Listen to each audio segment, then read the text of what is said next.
There's something truly magical, almost indescribable, about stories that seem to grow with us, revealing new layers every time we revisit them. As children, we're enchanted by tales of heroes and princesses, of grand adventures where good always triumphs over evil. They're comforting, aren't they? They promise us a world where everything eventually falls into place. But as we grow older, life shows us that things aren't always so black and white. The struggles we face are messier, more complicated, and those childhood stories, while still precious, don't always hold the answers we're looking for. And yet, some storytellers manage to create works that resonate no matter where we are in life. Their stories don't just entertain us, they feel like a companion, helping us make sense of the world around us. Think about those moments when life feels, well, overwhelming, when everything seems out of control, and finding joy feels like an impossible task. It's in these moments that stories become more than just stories. They become lifelines. They remind us of things we've forgotten or give us the courage to face what's ahead. And there's one storyteller in particular who excels at this. His characters don't live in perfect fairy tales. They face real fears, deep doubts, and struggles that feel all too familiar. Yet, through their journeys, they remind us that even in the darkest times, there is still hope. And even in the smallest acts, there is meaning. When we were kids, Disney films felt like pure magic, didn't they? Those larger-than-life stories of dreams coming true stayed with us, lighting up our imaginations. But as adults, we crave something more, something that understands the complexities of the lives we live now. And that's where Hayao Miyazaki's films come in. His characters feel so real, so human. It's almost as if they're a reflection of us. Take Chihiro, for example, from Spirited Away. She starts out scared and unsure, but as she navigates a strange, magical world, she finds courage she didn't know she had.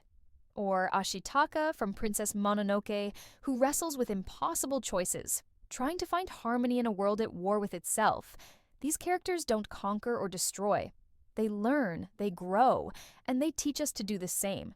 What makes Miyazaki's storytelling so unique, so unforgettable, is how he weaves the fantastical with the deeply real.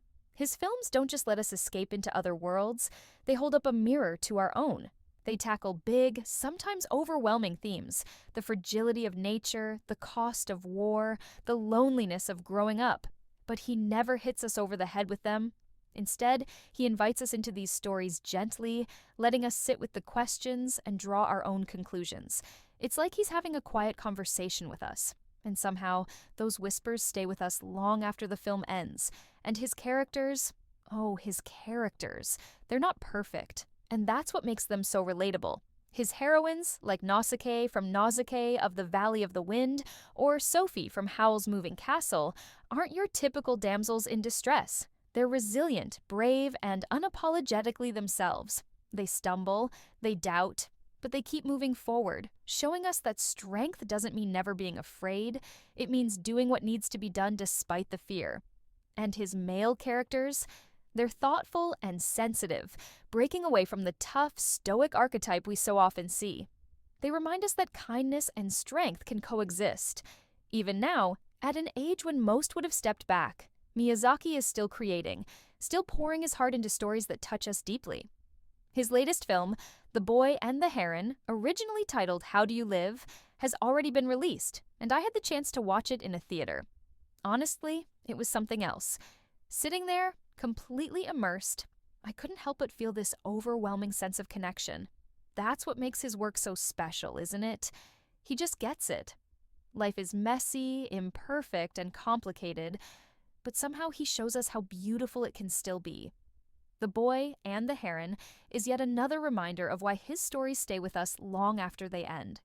In a world that often feels too fast, too loud, and too overwhelming, Miyazaki gives us something rare, a chance to pause, to reflect, and to feel. His films remind us that courage isn't always loud and flashy. It's often quiet, found in the smallest acts of kindness, in the decision to keep going, and in the determination to find joy even when it's hard.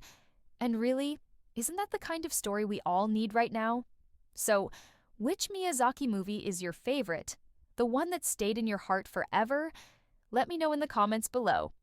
And hey, if you liked this video, don't forget to give it a thumbs up and hit that subscribe button for more.